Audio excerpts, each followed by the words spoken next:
The Ride Home Rants podcast is brought to you by Reaper Apparel Company. Reaper Apparel offers a casual line of superb fit, finish, and comfort. We design for those who refuse to die slowly and choose to live untamed. For those who aren't afraid to face the dark, for the ones that thrive in it, and for those who can appreciate life through a grim lens. That's Reaper Apparel Company. Go to the link in the description of this episode, use the promo code Mike Bono, and get 10% off. Also, the Ride Home Rants podcast is brought to you by Tactical Brotherhood, all American-made apparel, which helps support the Second Amendment. You can also find all this in the description of this episode with the link Tactical Brotherhood. Part of every proceed does go to helping veterans. It is a very good cause. All American-made products made right here in Minnesota. Go and check them out. Use the promo code PATRIOT15 to get 15% off your purchase. The Ride Home Rants podcast wants to thank you for listening and let everybody know that we do offer monthly subscriptions to help support the show in other ways other than listening and downloading each episode. What you will get with each subscription is you will get bonus episodes that aren't released to everybody. You will also have a chance to ask me anything each and every month where I will put out a special episode just to answer your questions. You will also get more exclusive content that is not released to everybody. To subscribe to the show, go and click on the link in the description of this episode, and I look forward to your added support and to help us keep this show going. The Ride Home Rants podcast is also brought to you by Buddy's Beard Care. Buddy's Beard Care provides premium men's grooming products at an affordable price. Products are made in Ohio, and Buddy's Beard Care supports local. The majority of our supplies are from other Ohio-based companies. You can find them on social media at Buddy's Beard Care or online at buddysbeardcare.com. Use the promo code BONO15 and he will save you 15%. I've been using these products for a little over 6 months now, and my beard has never felt healthier. It has never grown faster, and according to my wife, it has never felt softer. Also, the Ride Home Rants podcast is brought to you by former guest of the show in Matt Landowski in Sweet Hands Sports. Elevate your game with Sweet Hands Sports. Our sports gloves are designed for champions, providing ultimate grip and durability. Achieve greatness with every match. Choose Sweet Hands Sports for the winning edge. Grip your victory at sweethandsports.com. Use the promo code BONO10 and he will save you 10%. He has sent me a complimentary pair of golf gloves. They are so comfortable, durable, and breathable. You won't find a better pair of gloves out there. Again, sweethandsports.com, promo code BONO10.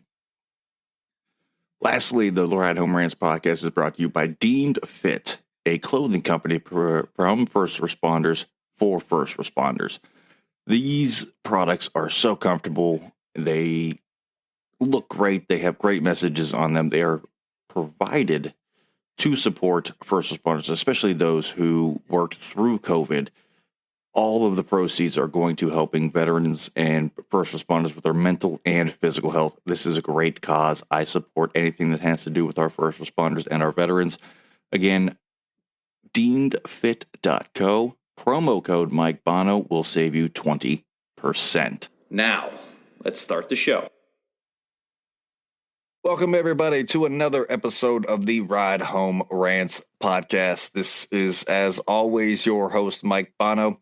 I have a great guest for us today, but first and foremost, we did just land a new sponsor for the show in this upcoming season 6 year of the podcast, and that is Web Western, a clothing company designed for those who aren't afraid of hard work. Anybody who likes to live off the land, work the land, hunt, fish, and even some golfers out there now too, as well with them. Web Western, a company that is a no BS company. I am all for that. Anybody who isn't afraid of hard work, go to webwestern.com. Use the promo code Mike Bono and save yourself 10%. Once again, that's webwestern.com. Promo code Mike Bono to save yourself 10%. That being said, My guest today comes to us from the Cleveland area. He currently is working at Baldwin Wallace University. We're going to talk to him about that too. But Martell Prayear joins the show. Martell, thank you for joining, man. Thanks for having me. Hello to all the listeners as well. Mike, I just want to thank you guys for giving me a chance to join you guys today. So I'm excited about the opportunity and just thank you for also being very flexible with my busy schedule. I know I spend time officiating as my as my side gig that it's kind of like my second best friend that I have. You know, my girlfriend and my son are my first, but officiating became my second best friend. Absolutely, no problem. We're nothing if not flexible on this show for sure. My schedule's pretty busy too as well, so I get it with the busy schedules. Yeah, you're preaching to the choir on that one. But you were actually a proud 2016 graduate of Baldwin Wallace University, yes. And now you're also an assistant director of admissions there as well. You know, what made you want to attend it as a student, and then why come back there to work? For me, it was for me a little bit of my origin. Born and raised in Cleveland, Ohio. I attended Glenville High School.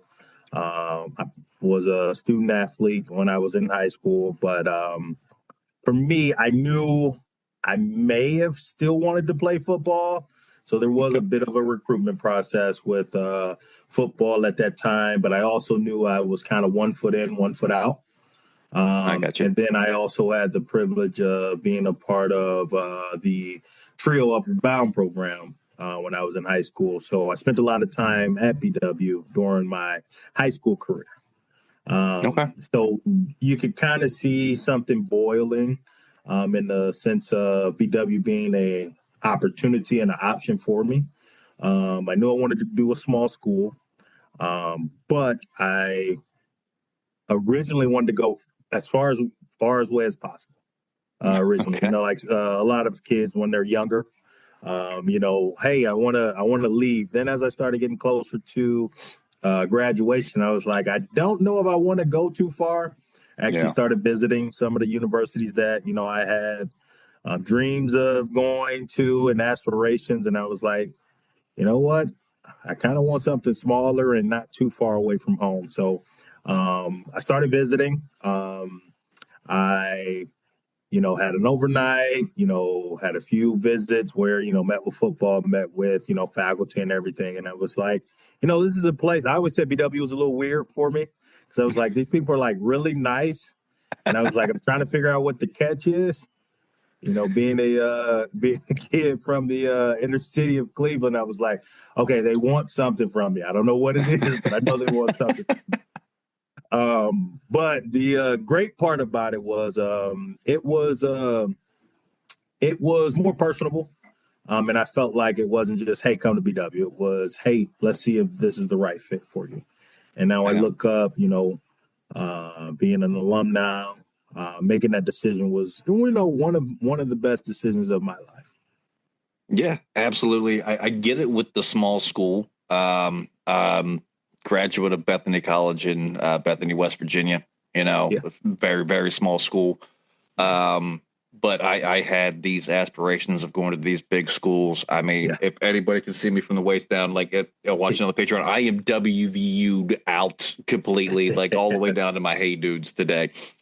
But like that's where I was going. I had a scholarship to swim at a couple of D1 schools, and then senior year, unfortunately decided, I'm going to stick it out one more year in football, and hurt my shoulder my senior year, and it cost me my senior year of swimming. And everybody but Bethany College pulled their scholarship. You know, you get a swimmer with the bum shoulder, and that's the kiss of death for swimmers. Understood.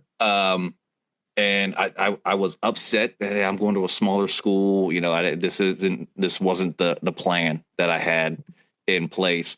And once I got there, and professors knew me not only by my name but by my nickname that people called me. For those of you out there, Mike Bono isn't my real name. Haha. That is it's a shortened version of my name, but everyone just called me Bono. And the professors knew me by that. That really stuck with me in that, okay, they want to get to know me on more than, okay, he's here, let's just teach him and move on about our day. And, I like that. After a while, it took a little bit for me to buy into the Bethany small school culture, but I loved it at the end. The personality and just being able to meet with your professors whenever they needed to, and they didn't know you as, oh, you're student 1467892. You know what I mean? Like at most big schools, like I have a bunch of buddies that went to WVU, and they were like, yeah, for the longest time I was known by my student number. I was like, that's that. Yeah, I wouldn't be able to handle that. Like I have a name. You know what I mean? Like, Yeah, no, it's big, and it's a part of the small school feel. So I definitely understand that, being that I now work there. I definitely understand that big jump from large school, even some of our medium sized schools as well, to a small school. yeah, absolutely. And you actually know former guest of the show, big supporter of the show, and the current director of athletics at BW, Steve Thompson. What has it been like to get to know Steve and to work with him?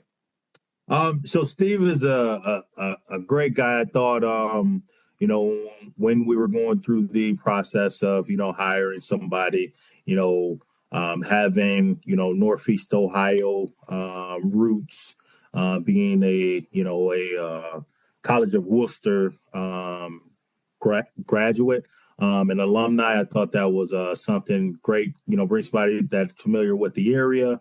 I know he spent time coaching as well. So that was something that was great, that, we got a strong background in the athletic space. But then second, hitting the ground running to implement, new plans and new things to not only improve our current athletics, but, continuing the tradition of, winning at BW, but also growing. One of the nice things about Steve I like is that, when I was a student, our athletic director, you've seen him, and he did great jobs in the past. But now, being as I'm staff and getting a chance to where I can actually at any given time I can go hang out with Steve, no matter if it's during one of the games. He makes sure that all of the staff gets kind of, I will say, firsthand treatment where, hey, you guys want to come to the game? You have anybody that's visiting that want to come to the game? Just let us know and we take care of it. If you have, friends and family in town and, want to enjoy one of the events on campus, just let us know.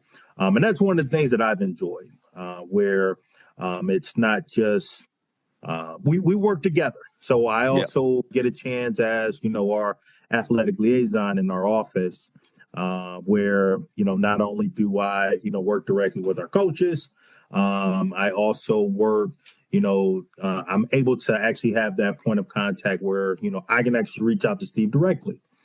So, meeting Steve and learn a little bit about, some of the things, and him being down to earth, I think is one of those cool things where,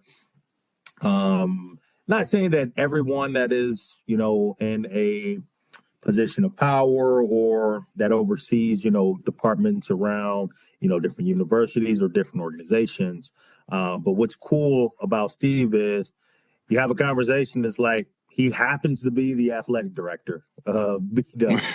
So it's kind of like one of the guys, like, and I think that's great. And that kind of goes into a little bit of, um, it was kind of a puzzle piece that BW, I think, really needed, where, a lot of the, smaller university vibes that we have at BW, and Steve, it kind of just adds to that. And I also, like, a lot of the new moves that we've made, to grow our varsity sports, and also some of our other club sports that we have on our campus as well. Yeah, Steve was just I don't want to say a brush of fresh air to talk to when he was on the show, but like I never really personally met him. I met him through Johnny, the manager of the podcast, who gets most of the guests for the show and everything like that. So I didn't really know too much about Steve when he came on the show. But once we got to talking, it's just like, man, I'm just like, it's like I'm sitting at a bar shooting the shit with somebody. You know what I mean? Like having just and it was a great conversation, and to the point where I had to look at the time. I was like, oh, we're out of time. Like, oh my God, you know what I mean? Like I was that invested in what Steve had to say. Like, do you get that all the time with him? Like being able to work with him and just like knowing, like, okay, now it's just like talking to one of my buddies who just happens to be the athletic director. And I always have this thing where you step into the room, you want to learn and meet people. I'm real observant, so when I step into a room that I'm not familiar with, I just sit back and introduce myself, but I don't talk a lot when I first get around. One thing about Steve, he kind of eliminates that when he's in the room for you. You kind of have to talk, because he wants to. He's like, hey, open up a little bit. Like for me, I'm a lot of people when they see me, they're like, you're an extrovert, and I was like, yes, it seems that way, but I'm very introverted because I love my personal time. And I was big. I was raised as you speak when spoken to. You talk when when it's needed. You don't overstep and things of that sort. So for me, that was one of those cool things, like you said, where you step in and now you have one of the funniest guys. And he's actually still a pretty good athlete as well. If you have some time to go do some pickup, I know he used to do a lot when he was out at Bethany. Oh, the noon hoops. He was a big noon hooper. And, I'll say modest trash talking as well. Modest trash talking. Oh yeah. You kind of have to, like, you have to have that guy on there that's just gonna, it's not meant to be hurtful, but we're gonna talk some trash when we're playing ball. You know what I mean? Yeah, but he, like I said, great guy, and I feel like we definitely at BW we definitely have somebody that has been a great part of the community. And someone that is forward thinking and always thinking about, the next plan to not only, continue to evolve himself, but also BW in the athletic department. And, just speaking with a lot of the folks that have worked in the department that have been there, and, Steve's been great for them as well. So I think it was something that has been amazing for us at BW. Yeah, I follow everybody that comes on the show, and I mean, it's getting tougher. We're at episode 274 now. You know what I mean? And I follow everybody, and I've been following Steve's career since he's been on, and I see the good things that he's doing there, and I'm just so proud for him. Like it makes me feel good that I was able to talk to him and that, but. You are switching gears a little bit. You're also you mentioned it there a little bit in the beginning, a proud dad to a son, and you've been with your significant other for about 15 years or so, I believe, if I'm checking Fitty's stats on this one for everything like that. So how do you balance everything? Because I know, like we talked about, busy schedules, you have everything else going on. I'm busy too, proud dad, proud husband. And I know what it's like for me to balance a busy schedule, but how do you have that work-life balance for you? For me, one of the shifts for me was when I came back to BW. So I originally, when I graduated, I worked for a healthcare company, and I used to do staff. It was to kind of shorten it. It was staffing, but it was was able to make great money. But it was medical coding for the insurance side. Yeah. And I had a chance to work with actually some very great best friends of mine and also proud BW alums, which was a way that I happened to gain my first career and job outside of after graduating because of the great job that they've done. But what happened was the sales, if anybody's been in sales, You could do a great job, but if you get burned out too early, you start thinking about, okay, what's my next move? And that was one thing that that happened a little early, where I was Yeah. like, hey, I enjoyed it. The money's great, but I wanted to do something additional. And then shortly after that, started officiating.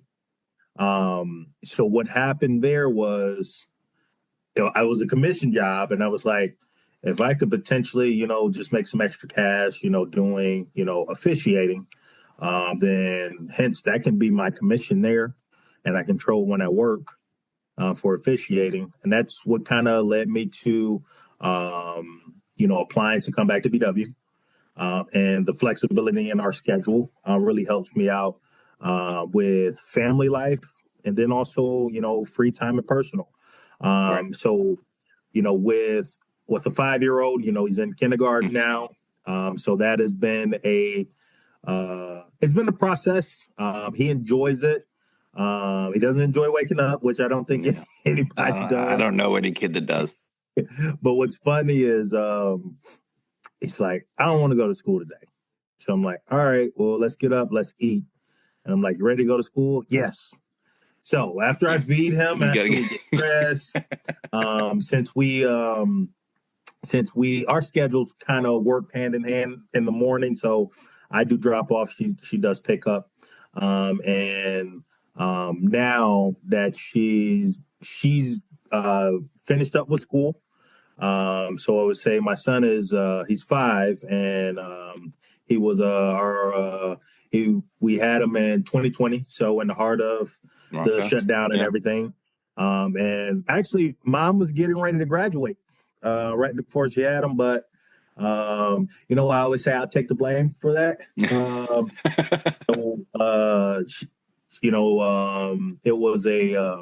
was a little bit of a tougher pregnancy and things, so took some time away from work and school. But after she took some time off, she started working, and then now she finished school this past summer. So I have a Kent State alumni, under my roof now. Under our roof now. So I'm supportive. So I don't give her too much flack. I always told her she was a small school girl, though. She should have went to you kind of got to, though. I mean, that makes a healthy household, in my opinion. I mean, you're talking to a comedian too, so there's nothing. I always say, if you can't find the joke in something, it's probably wrong. And, there you go. You got to find that time to make with family. Like, I still have a day job. I'm not one of these comedians that that's all I do, which that is the end goal. But so I have that. I'm balancing 55 to 60 hour a week work week, and then talking with bookers and promoters and trying to line shows up that fit around that schedule too as well, and then carving out time for my wife and son. Little easier now. My son's 16. He's going to be 17 in May. So I mean, he's older. He's more self-sufficient. I mean, heck, I always make the joke to him. It's like when I see him, it's like, oh, it must be feeding time, because that's like the only time I see you anymore. But man, like, you're always up in your room on your games with your buddies in your free time more. Now that you're driving, you're out with them. You know what I mean? So I always make that joke, but we find things to laugh about, and I wouldn't have it any other way. And my wife, God bless her soul, wouldn't either. It took some convincing when we first got together. We've been together about 10 years now, legally married for 4. So it's to the point now where at first she was just like, "You make everything a joke? Like, is everything a joke to you?" It's like, not everything, but most things are funny. And it come to find out, I don't talk about this a lot too as well, but my wife's a heart patient. She said 4 heart surgeries since she was 16 years old. And she has what's called it's POTS or Grinch syndrome. And her heart was basically too small. Understood. So once we got together about a year and a half in, we were going to one of her her checkups, and her doctor was looking at her, and she was like, "What? Is something wrong?" He goes, "Yes, but in a good way. Your numbers and your blood pressure's coming up, which I've never seen happen before." He's like, "Are you doing anything different? Other than there's a new face in here with us with with your fiance here. What seems to be what's kind of going on?" She's like, "I don't know, but I mean, he cracks jokes all the damn time. I'm marrying a comedian, and like I'm forever laughing." And he goes, "Do not get rid of him." So when I heard that, I was like, laughter's the best medicine.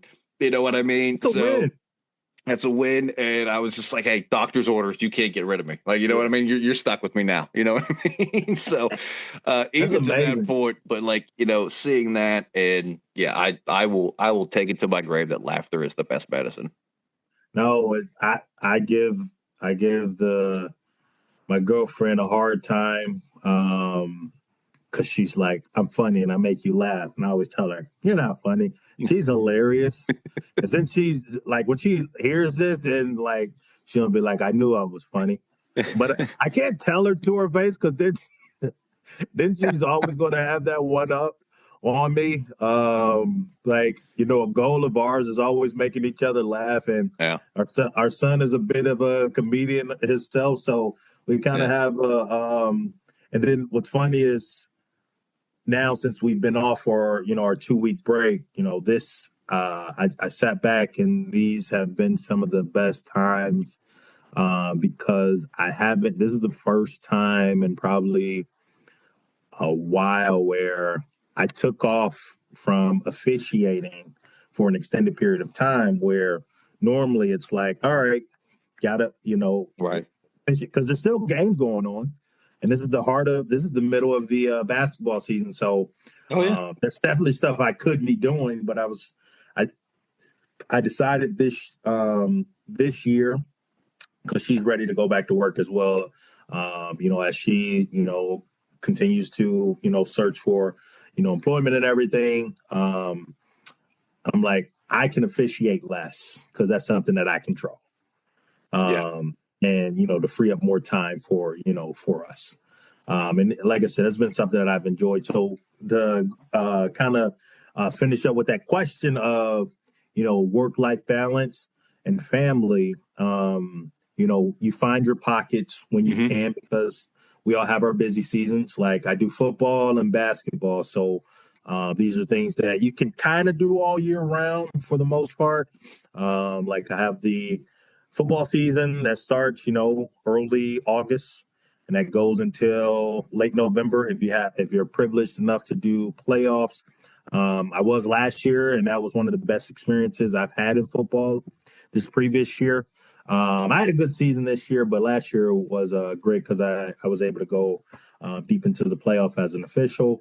And then, you know, end of November, basketball season rolls into. And last year I was lucky enough as well to be selected for the playoffs, where I also went very deep into the playoffs as an official for football and basketball. So what happens a lot of times, you use your breaks, you use your times during the week where, you know, he's 5, so he's doing his activities, whether it's junior Cavs basketball, swimming. He loves swimming. We tried t-ball.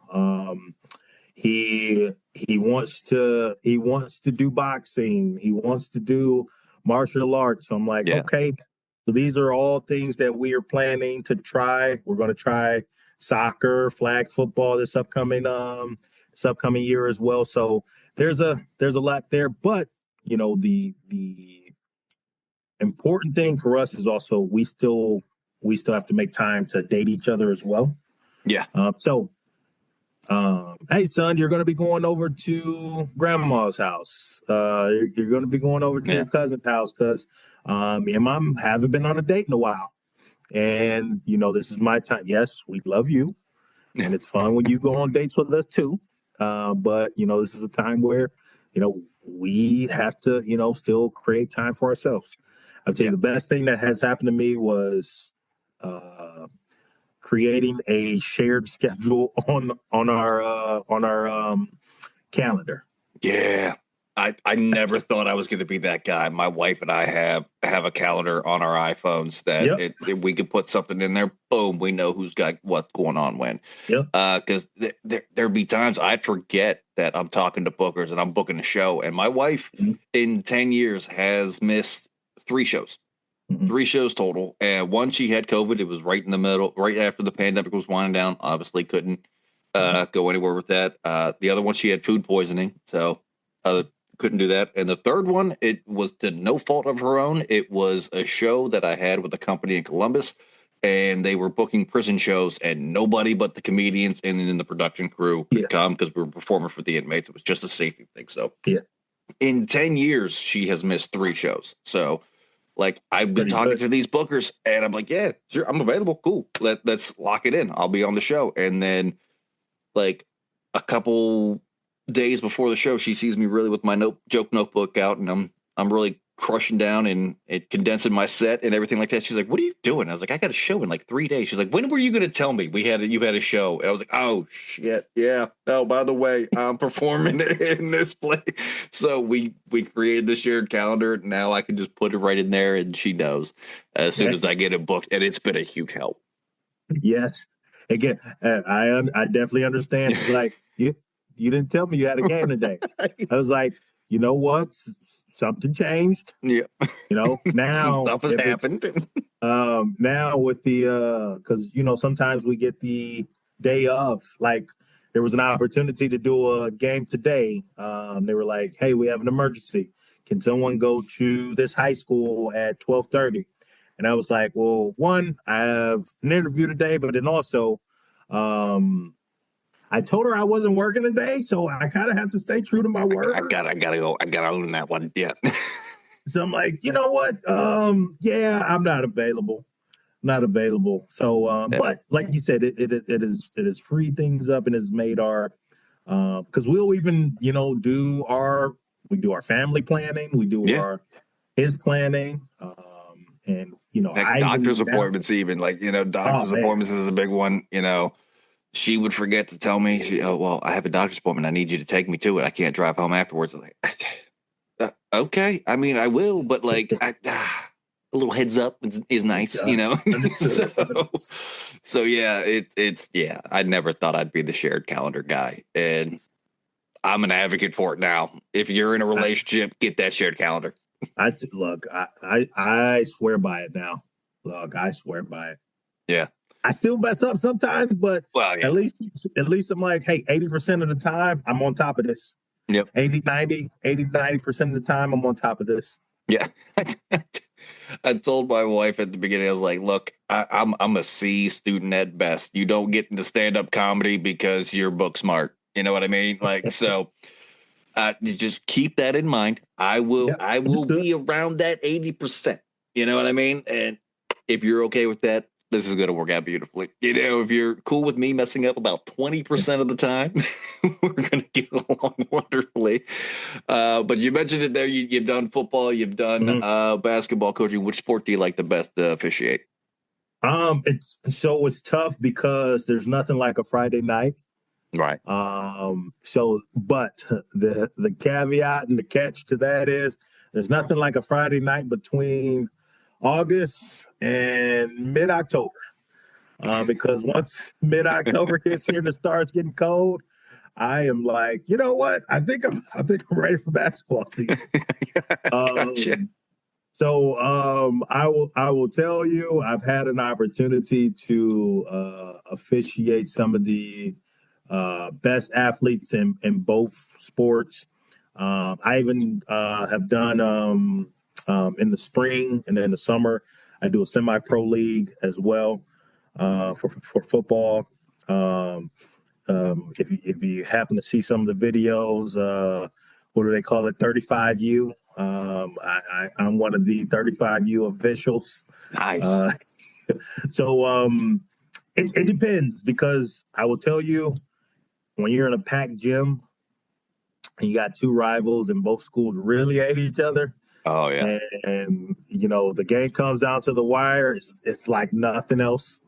But I had one of my most memorable football games, and I think this is like the top.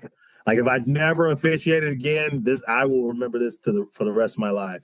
I had a Glenville Avon football game now 3 years ago, and I kid you not, there had to be probably 3,000-4,000 people there.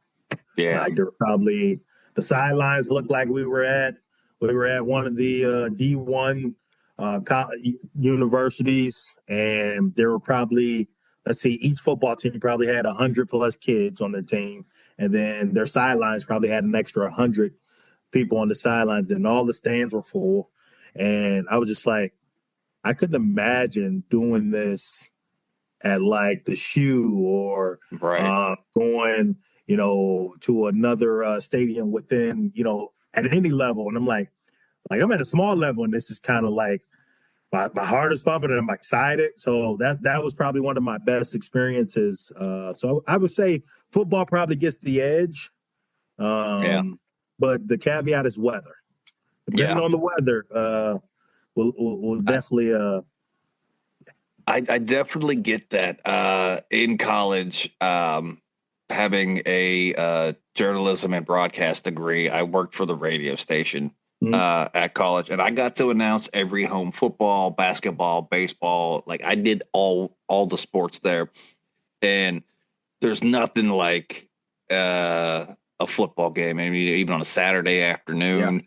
And like you said, you got those two rivals that are there, kind of got to pull the mic back a little bit away because you can hear the stands, you know what I mean, for me. And, you get that in there, but there was nothing like that. But being in that gym when basketball season started and being able to announce those games and the pace of the game, I liked it a little bit better than football. And I'm a football guy through and through. I like college basketball. The NBA is kind of not doing it for me anymore. But just seeing the amount of people that come to and we're talking about Bethany College with the total enrollment of like 900 people, like that. That's what I mean, and it's packed.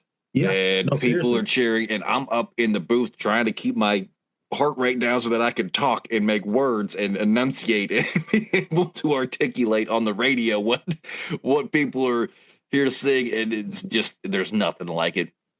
But yeah, I get that, but those football games, we're getting into October and I'm having to be more bundled up there in the booth and trying to talk. Yeah, I'm not about that life anymore. I gotta tell you. I remember that. That was my first pivot away from playing. I became our play-by-play for at BW for football, and I did basketball as well. I did a little announcing for wrestling, so I definitely understand. I definitely understand the play-by-play, and I also did a little color commentating when I was at BW as well. It's fun. Like I loved every minute of it. And it helped that in football I had a great we'll say co-host. We went back and forth as to who was play-by-play and who was color. We split the games right down the middle. To make it fair for both of us. Honestly, I like color a little bit more. I'm an animated guy. I'll tell you this, the quarterback for Bethany did not like that I was the color guy at one point in time. I gave him a nickname and it still sticks today. Our quarterback was 6'7", 250 pounds, and he could run. Man. And I called him, and he was a lefty, and I called him Hefty Lefty one time on the air. And like, my man was slinging the ball all over the field, and it just came out of my mouth. And I saw him about 3 years ago. Just happened to be on a date night. My wife and I, we were just sitting at a bar, and we were just kind of enjoying each other's company and having a night out with each other. And I looked over and I said, "Grimard," and he was just like, "Oh." And then he was like, people still freaking call me Hefty Lefty. And it's like that's my bad, my man. And I graduated from Bethany in 2012. So it's been a while that people are still calling him that. I was like, you know, when you're good at something, man, you know, it just kind of sticks. Something sticks. Like, Yes. like, oh, that's great, man. Even that, and like going to me, like I've been doing comedy now 14 years, and my very first show, the host came up after my set, and I'd go on these long field rants on stage and that, and he was like, "Man, we just had the angry white comic up on stage," and 14 years later, people are still calling me the angry white comic, and I've rolled with it for 14 years, so I've learned to roll with the punches. That's what I told him. Like, just keep sticking it out, man. It's cool. Like, you gotta appreciate the small things. You have to appreciate the small things. Just own it. It's funny. I love comedy. That's one of the things, and I'm a tough cookie too, though. So my goal is going into, okay, that was funny. Okay, I like that. And when I get something that's really funny and you really hear me crack up, I'm like, you know what? I like that. Yeah. But that's one of the things that I do. And my goal is when I'm like looking for new comics and things, I like all different versions of comedy, because I feel like if you can grab a new audience member or someone new to follow you and joke telling, because you're creating a scene and you're creating a picture. You're giving somebody a piece of your brain. It's your art. But I really enjoy comedy. I do. Yeah. I never thought I'd be able to get on a stage and do this. Crippling stage fright. I had crippling stage fright when I first started doing comedy. Like, I'd have to be half lit to even be up on stage with a big spotlight on me and a microphone in a room full of people that I didn't know. Yeah. Were staring at me. And now I can't wait to get on stage. And it's such a, I heard all these big time comics talking about, like, man, after a show, you know, you're jacked up, you know, you're all excited, you know, after that. It's like, man, I don't understand how you can be that excited. I mean, essentially you just work. You put in weeks of work into writing jokes and practicing them at open mics and, you know, making sure it fits into a lot of the time that you have to not mess the promoters up and get them fired up at you. Like, that sounds like mentally exhausting. And like, after a couple of shows where, you know, you're on and people are just laughing and, you know, it's a rush. And like, there were times like my wife would look at me after the show. She's like, how are you still awake? It's like 4 a.m. right now. You're normally jacked up right now. I was like, honey, I can't sleep. I'm so jacked from this show. Like, just the people cheering and clapping and heckling me back. I love hecklers. I love doing crowd work. If you're gonna heckle me at a show, I will throw every joke I have out the window. And now you are my show, and I'm going in on you, and that's it. And you know what? I'm sorry about that. No, you're good. I was gonna say, what I always find interesting about a heckler is no one paid to see you, and no one paid to ask you to, like, you're ruining the show right now. But to always have this belief that at the end of the day, we all have our own traits of things that, you know, we have to be selfish in certain areas. Yeah. But when you're out in the world, this is one point in time where you're not always allowed to be selfish at private events. Like, I had that one time at a show, and I'm sitting there, I'm on stage, I'm about 5 or 6 minutes into my set of a 30-minute set that I had to do. And I had it planned out to a T. Like, I should get an applause break and a laugh break here. I could, you know, I had it timed out it was 30 minutes on the dot. And these people were, I mean, they were at the bar and they were just trying to talk over top of the microphone to the point where I completely stopped talking. And I sat back on the stool and I just stared at them until they realized they get quieter in here. And they turned around and they saw me. I was like, "Oh, I'm sorry. Was I talking while you guys were over there? You know, I didn't mean to. You know, comedy show, lights, microphone. Hell with me. What are we talking about? What's more important than big? My name's up on the marquee. Is your name up on the marquee? No, it's not. Cool. Okay. You know, and everybody else was just in on it at that point in time, because there were 3 people that were ruining the show for everyone that came, paid their money to sit there and hear a comedy show. And that's what I love about handling hecklers is you now got a room of people that just now are so mad and hate one person. it's just everybody buys into that because they just like, yeah, I paid good money to come and hear these comics tell their jokes. And for some, like we were talking about, it's a date night. We're out. This is our one night, Get away. a week, a month to get away and enjoy something. And we're trying to, and you're ruining it right now. And I love heckle. I preference every show telling people, hey, I love hecklers. I'm just letting you guys know this now. I have a microphone. You are all in proximity to this speaker system, and I'm going to ruin your night if you try to ruin this for other people, just so you know. You know what I mean? So, like, that's just, I preference every show that way now. It's an interesting time. And one of the things that I get a kick out of because as an official, you do get your hecklers and everything. Yeah. And the one rule in officiating, especially at our level, because for what they pay college refs and what they pay professional refs, honestly, you could say whatever you want to me for the amount of money that they're paying. But I'm going to tell you here, for some of us high school officials, our grade officials that do middle school and then youth, I'm like, look, they're not paying me enough to listen to you tell me how you feel that this game should be officiated. Yep. So sometimes I'm a person that if you become disrespectful or say something, I'm like, oh, okay, so you want me to start the show now? All right. So I'm gonna give you one time. If you keep going, that nice person over there is gonna ask you to leave. Yeah. They're like, what? I say, don't worry about it. I say, that nice person over there is going to ask you to leave. And when I tell them you have to leave, guess what they're going to do? Oh, they're not. I say, okay, well, remember this.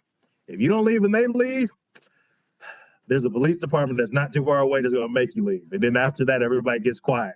Yep. This guy isn't playing. I'm like, hey, the kids are just trying to play and you're ruining this event right now. Yeah. Absolutely. Like, yeah, that's what blows my mind, especially at the high school, level and lower. Like, we got kids that enjoy to play the game and are wanting to go out there and perform for their family and friends that are coming there to watch them. Some, God willing, will go on to the next level and be able to do that. But let them have fun and play the game that they love to play. That's I mean, now, don't get me wrong. When my son was playing high school football, I was the loudest critic on the face of the planet.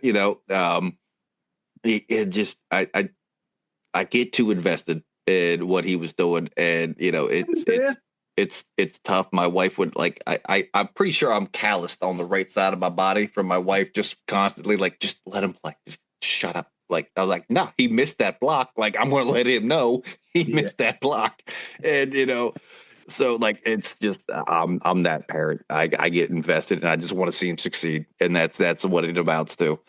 I always think about this with the one piece, and I get it. We want the best for our kids, and my brief theory about officiating, because this goes to coaches and parents sometimes. I realize that this is the one time, especially for a coach, this is the one time as a coach where you're not in control. Yeah. As a player as well. There's one person that has control over the game. And I think that's the one piece sometimes that I think sometimes, and not saying in your case, but in some people's case, they're like, I don't like the way they're doing it. And I'm like, I get it. It's like any job. There's going to be people that do an amazing job. And there's going to be people that do an okay job or they do the bare minimum. But every job in the world, you're going to have your rock stars, and then you're going to have your people you're going to have your glue people, and then you're going to have your people that, hey, they show up, they're here to get paid. And it's unfortunate, But I think sometimes we miss that. I think we miss it in a lot of cases, not only officiating, but just, real world day-to-day things. So that's one piece that I always look at. Yeah, you're not wrong. And that being said, kind of like what happened with Steve, we're running out of time here. It was a pleasure. Dude, I got to get this one last segment in here before we end the show. And for the old listeners out there, you know what's coming. For the new listeners out there, it is the Fast 55. Five random questions from the wonderful manager of the podcast, Johnny Fitty Falcone. And Martell, these have nothing to do with what we've been talking about for pretty much the entirety of the show. They're kind of rapid fire, but you can elaborate if you need to. So if you're all ready, we'll go ahead and get rolling. Okay. All righty. Question number one, where does Shaq rank on your all-time NBA players? Shaq, well, seeing that Shaq is my number one center, he would be 5. He would be in top 5. I like that. I'm not mad at that at all. Question number 2. Better football movie, The Longest Yard or The Replacements? Okay, so are we going original Longest Yard or? Ooh, we didn't specify on that one. Because I've seen both, and I probably go with The Replacements because that's Replacements just hilarious. But yeah, I'd probably go with the remake of The Longest Yards as well. Yeah. That Adam Sandler version, I got to give that over the original, just on the comedic aspect of it too as well. But question number 3, who is the best football player you have ever played against in high school or college? Played against? Oh man. Yeah, he brought the thunder with that question. I was going to tell you, I had a few guys that I played with that actually are in the NFL, but that I played against. Oh, man.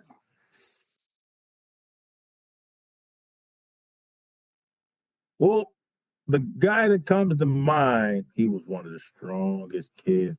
There was this kid named Eddie Cleveland my senior year, and he was a nose guard. I was a center. Gotcha. Look. Hey, I knew I wasn't going D1.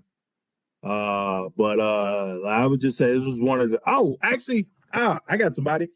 He played for the Buffalo Bills, tight end. Oh crap, I can't even remember his name. He went to he was from Florida. Oh, I'll go with Eddie Cleveland right now because I can remember his name. Gotcha. But, local guy from the Cleveland area. Okay. Question number 4, are cucumbers overrated or underrated? Underrated because you can do so many things with them. Okay. All right. And last but not least here, best suburb on both the east side of Cleveland and the west side of Cleveland are? Well, I'm not going to tell you that Willoughby is the best suburb on the east side. I would never tell you that. And that's definitely for the person that asked the question. Best east side suburb. Best east side suburb. Oh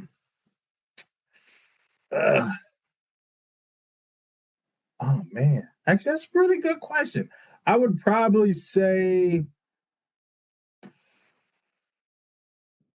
you know what?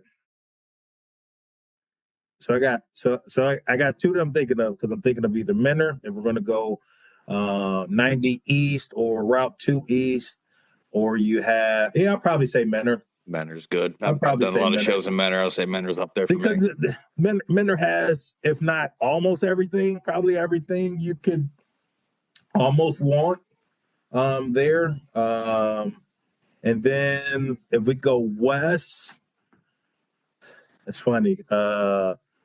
Menor, what I call west side of Menor West is Strongsville. Strongsville is Menor West because Strongsville, I mean, it has everything you probably could need, and probably every restaurant you could probably think of. So I would say those are 2. I'm not a big party guy, so Lakewood doesn't do it for me, and I know our friend really loves Willoughby. Our Yeah, friend, he's all about Willoughby. That's for yeah, sure. Willoughby is I would say that's probably his maybe third best friend. Yeah, Maybe his third best friend is probably yeah, Willoughby. for sure. Yeah, I can't Absolutely. give it to him though. Yeah. No, yeah, I give him crap about it all the time. It's cool.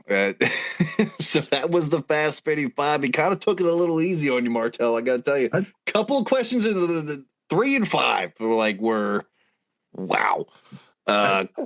Questions. I thought in he was there. going to give me some problems, but I thought there was going to be something about because he hates my team, so yeah, I thought I was going to get some flack about my. I'm a Steelers fan. My man, I knew we were getting along for a reason. Yeah, so I knew it. I'm a Steelers guy. I grew up about an hour outside of the stadium in West Virginia. I'm a Pittsburgh sports fan through and through. I get it. Well, that was the Fast 55. And Martell, like I said, we are running down near the end of the episode here. I do give every guest this opportunity at the end of every show. If there's anything you want to get out there, whether it's for BW or your officiating, or even if it's just a good message that you have for the folks, I'm going to give you about a minute, and the floor is yours. So BW related, we actually will be introducing a brand new women's flag football team. That's going to be coming. So that's going to be something that will be great to recruit for, and something that we will be bringing to our campus and our varsity level sports this upcoming year. And then another thing, find something that makes you happy, and find someone that makes you happy if you're inspired to do so. So if you can find something that makes you happy and find someone that makes you happy, that's like the most important part of life. I got to tell you, Martell, I love it. I love helping people promote anything they got going on. But I love it when people have a good message to end the show. That really gets me fired up again for it. But that is actually going to do it for this week's episode of the Ride Home Rants podcast. I want to thank my guest again, Martell, for joining the show. A lot of fun to get to talk to you. A lot of fun to get to talk about BW and just your story in general. It was amazing to have you on. We're so appreciative that we can make this work for you. And as always, if you enjoyed the show, be a friend, tell a friend. If you didn't, tell them anyways. They might like it just because you didn't. That's going to do it for me, and I will see y'all next week. The Ride Home Rants podcast is brought to you by W Energy. Energy drinks made for gamers, streamers, and podcasters alike. For gamers, streamers, and podcasters alike. Go to the link in the description where you can find the best energy drinks out there. Less caffeine than a cup of coffee. Also, no jitters and no crash afterwards. Use the promo code Mike Bono and get yourself 10% off.